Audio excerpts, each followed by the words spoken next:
Hermano mío, hermana mía, no te pierdas el siguiente programa. Va a estar sumamente interesante. No te lo puedes perder.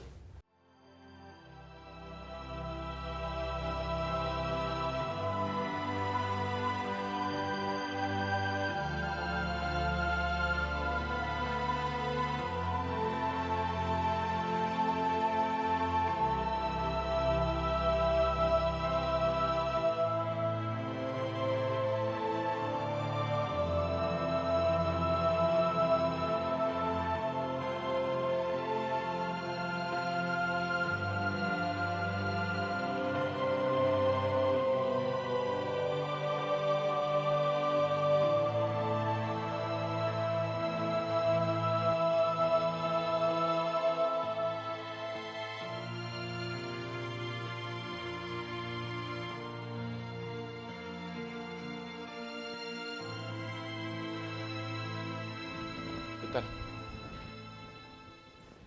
Esta imagen es muy interesante, muy importante por varios motivos. Voy a decir algunos rápido. Es una imagen de inicios del siglo XVII, del siglo XVII. Arriba se encuentra Dios Padre, el Espíritu Santo y nada más. Es decir, ¿dónde está Jesús? Es una Santísima Trinidad con la Virgen de Guadalupe. Por supuesto que ellos entendían que si está encinta, tiene a Jesús en su inmaculado vientre. Así que es el Padre, el Espíritu Santo y Jesús en el inmaculado vientre de Santa María de Guadalupe. Así que es una Inmaculada Concepción, como es la Virgen de Guadalupe, al mismo tiempo es la Santísima Trinidad. Y otra cosa muy interesante es el marco con espejos. No solamente es un adorno, sino es con los espejos, tratar de meter al espectador en la imagen. Es yo estoy dentro de esta imagen. Esto era frecuente en alguno de las obras también escultóricas, como vamos a ver en su momento, en donde este tipo de cosas ayudan para que el espectador pueda entrar en el cuadro y formar parte de este acontecimiento. Tenemos esta imagen también muy interesante porque además está muy bien datada, el 21 de noviembre del año 1702, o sea, iniciando prácticamente el siglo XVIII. Si ustedes se fijan en lo dorado de su vestidura, en lo dorado de su túnica, se darán cuenta de que dista mucho de la original, muchísimo. Si ven las estrellas, está lleno de estrellas. Es decir, no captó el artista de que se trataba de un códice y mucho menos que las estrellas forman parte de la misma situación o postura de las constelaciones. Así que simplemente lo trató como un adorno, simplemente. Es muy interesante estas obras muy antiguas.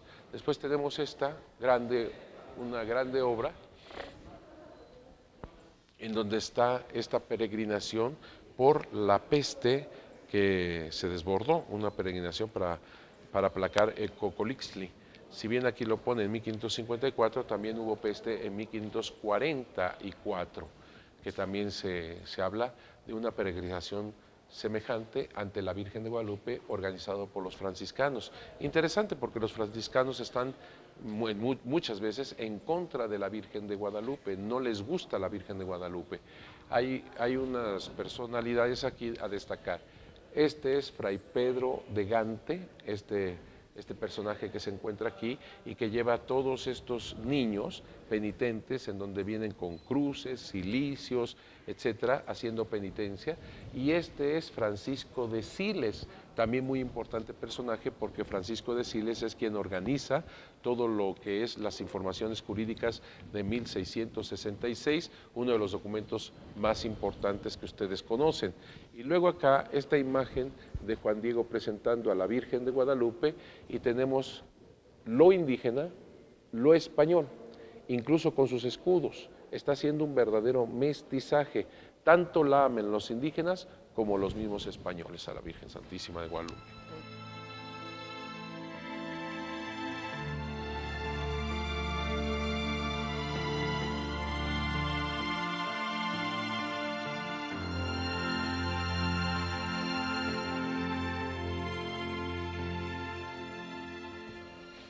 Este gran lienzo, que es casi un mural, se puede decir, es enorme este lienzo, en donde se tienen muchas noticias sobre la Virgen de Guadalupe en el momento en que es trasladada su bendita imagen a la primera ermita.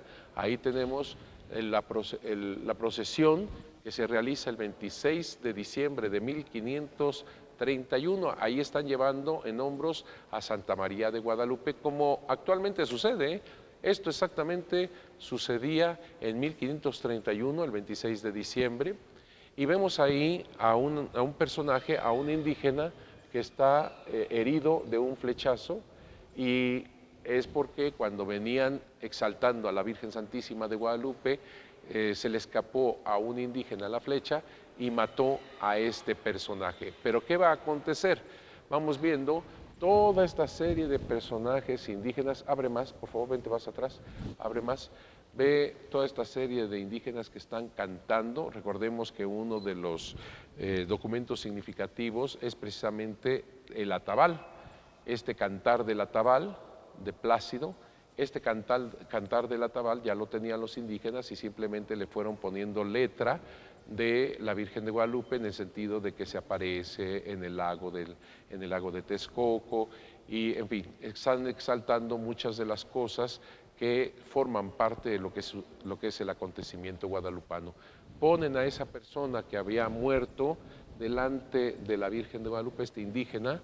Ábrete un poquito la imagen para que lo vean completo y vean cómo está la flecha que está siendo sacada de su cuerpo, porque es el primer milagro que hace la imagen, no la Virgen de Guadalupe, que ya había hecho tantos milagros como las flores, etcétera, sino este es el primer milagro de la imagen de Nuestra Señora de Guadalupe. Algunos pensaban que Juan Diego era noble y no lo es, y por eso estas personas que pensaban que Juan Diego fuera noble ponían su mirada en este personaje ataviado muy ricamente y decían: él es Juan Diego. No es verdad, no hay nada que pueda fundamentar esta opinión. Pero los pintores, los artistas buscan la manera de, pues, que el espectador sepa quién es el personaje. Así que Juan Diego, si vamos hacia el altar, es la persona más cercana al altar. Ahí está Juan Diego con su tilma y además la mirada hacia arriba, viendo a Santa María de Guadalupe.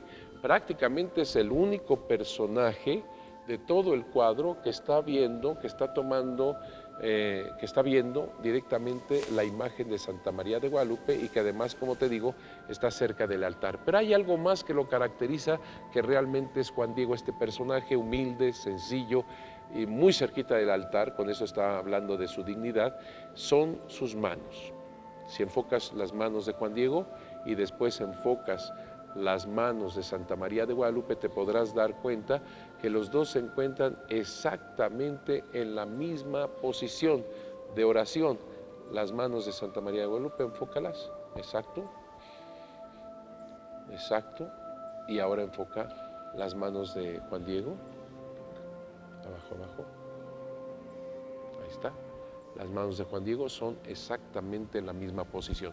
Con esto el pintor está haciendo referencia que Juan Diego, el único que mira la imagen y que está orando exactamente igual que ora Santa María de Guadalupe, y el hecho de que se encuentre a un ladito del altar, eso significa que es la persona más digna, no noble, pero sí la más digna, y por lo tanto el pintor nos hace ver que ese personaje es Juan Diego.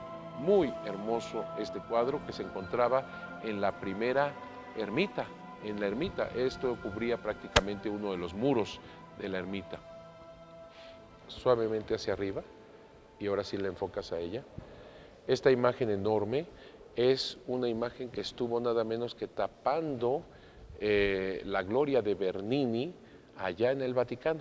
Así es, esta imagen tapó ese lugar tan importante en la Basílica de San Pedro.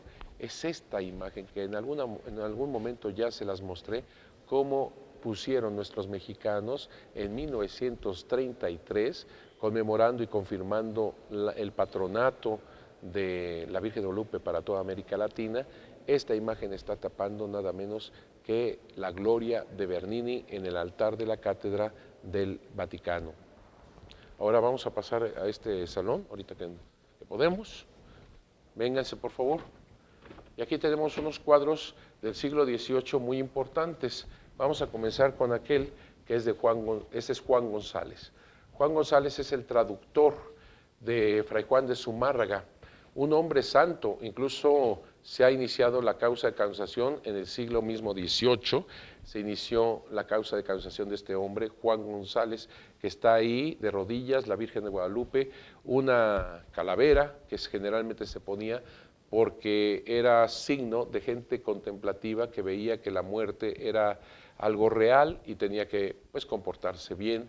Ahí está todo un letrero en donde habla de su vida y virtudes de este gran hombre.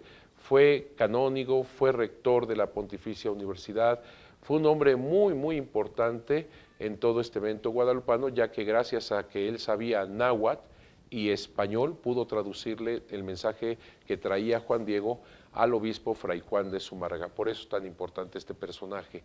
Tenemos otra serie de obras, las vamos a saltar para irnos con este Juan Diego de Miguel Cabrera, el gran pintor oaxaqueño. Ya vimos algunas de sus obras allá también en El Pocito, que tiene varias obras de él.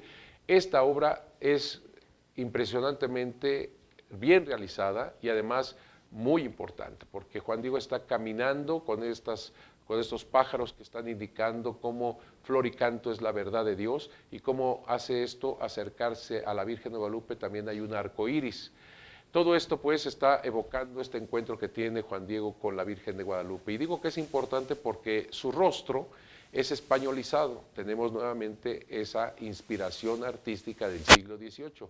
Cualquier persona que tenía fama de santidad como la tenía Juan Diego, tenía que tener un rostro españolizado. Así era en esa época. Ahorita podría ser alguna persona podría enojarse por ello, porque no valorar a los indígenas, etc. Pero era una manera de representarlo en el siglo XVIII a personas que estaban tocadas por Dios, pues. Es una manera de hacerlo. Y aquí ponen, pues, otra cosa muy importante, que es ese letrero. En ese letrero se le pone a Juan Diego, el letrero que está cerca de sus pies. A ver, Salvador. Ahí está. En ese letrero se dice venerable, venerable Juan Diego. En otras palabras, en una imagen muy semejante a esta que se encuentra en el altar principal de Santa María de Guadalupe con el mismo rostro, tiene una leyenda que dice verdadero retrato del siervo de Dios Juan Diego. Es decir, ya lo estaba poniendo como candidato a los altares por ser siervo de Dios. Recuerden que así se titulan a las personas que van a comenzar este camino para su canonización. En cambio, en este lugar se le pone venerable, es decir, un paso más de siervo de Dios. En otras palabras, ya desde 1750 y tantos, que es esta pintura, ya se le estaba poniendo prácticamente en el proceso para la canonización de San Juan Diego. Sabemos que esto se renueva en 1981, cuando se inician estas cartas del Arzobispado de México con el Vaticano, para comenzar el proceso, vamos a llamarle último, del proceso de la canonización de San Juan Diego, que se logra la canonización el 31 de julio del año 2002. Aquí tenemos también una imagen de México con su escudo, como lo hemos visto en otras partes. Está en un nopal con esas tunas rojas que significan los corazones, y aquí sí se encuentra la serpiente o la víbora que se encuentra en la boca del águila, que significa el líquido precioso. Era algo bueno. Para los indígenas la serpiente es algo bueno. No es como en los europeos que la serpiente representa el mal. No, entre los indígenas es algo bueno. Significa fecundidad, significa sangre, significa líquido precioso para los dioses. Así que es algo más bien bueno. Eso comprende pues el escudo de México, y es un escudo de México fortalecido obviamente con la presencia de Santa María de Guadalupe, en donde está uniendo a estos indígenas que están representando también todo el pueblo mexicano. Así que ahí está esta figura. En otras imágenes como una que vimos hace poco de San Juan Diego, se representa a un indígena, pero con un español, obviamente haciendo esta unidad, esta armonía de todos los pueblos, como ella lo dijo. Soy tu madre, la madre de todos aquellos que en esta tierra estáis en uno y de las demás variadas estirpes, los que me amen. Hermoso este museo. Tenemos esta imagen de Santa María de Guadalupe con las 4 apariciones, momentos muy importantes de su encuentro de Dios con los seres humanos a través de la Virgen de Guadalupe. Tenemos prácticamente estas 4 apariciones siempre son representadas. En algún otro cuadro se representa también la 5ª aparición, que es la Virgen de Guadalupe con Juan Bernardino. Pero aquí se pone algo que es sumamente importante, estos cuadros bajos, estos cuadros en donde se representa el santuario. Ahí en pintura, no tan cerca, ahí la pintura nos manifiesta en qué punto estaba el desarrollo de la construcción del santuario. En algunos de estos cuadros de Santa María de Guadalupe y donde representan también este punto bajo de los cuadros, se representa cuando está todavía la iglesia del artesonado, antes que la que estamos viendo de la antigua Basílica de Guadalupe, que ahí se representa, como estás viendo en este cuadro del siglo XVIII del museo, y se representan también en otros cuadros cómo se va construyendo poco a poco el santuario. Aquí ya tenemos el santuario hecho y también tenemos la calle de los misterios, ahí está la calle de los misterios y representa pues un dato muy importante, porque si alguien quiere seguir el desarrollo de todas las construcciones que surgen desde la primera ermita, cómo va surgiendo todo este pueblo, toda esta villa de Guadalupe, es importante hacer notar estas partes en donde nos van dando muestra de toda esta historia del desarrollo que tuvo todo este santuario de Guadalupe, muy importante.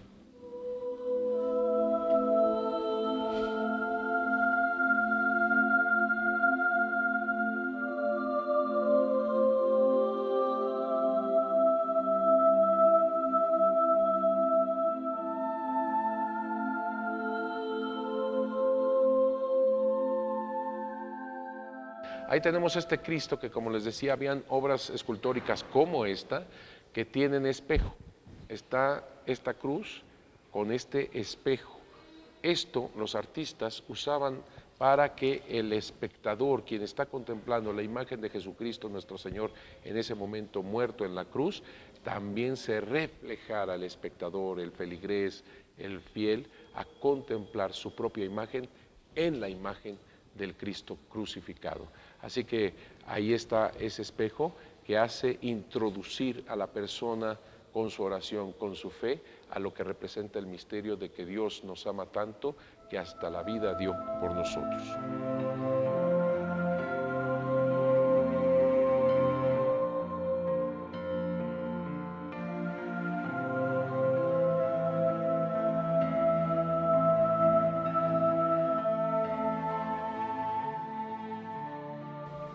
Pon un poquito esto, porque todos estos pues, anillos, medallas, imágenes, ahí tenemos también arras de algún matrimonio, corazones, etcétera, rosarios, significan también exvotos. La gente promete este tipo de objetos valiosos para las personas por alguna gracia, por algún milagro concedido por la Virgen de Guadalupe. Verdaderamente aquí se manifiesta la fe de nuestro pueblo y también el cumplimiento de una promesa que han hecho a la Santísima Virgen de Guadalupe, y por ende aquí estamos contemplando, todos estos son signos de milagros realizados por Santa María de Guadalupe y muchos, muchos más.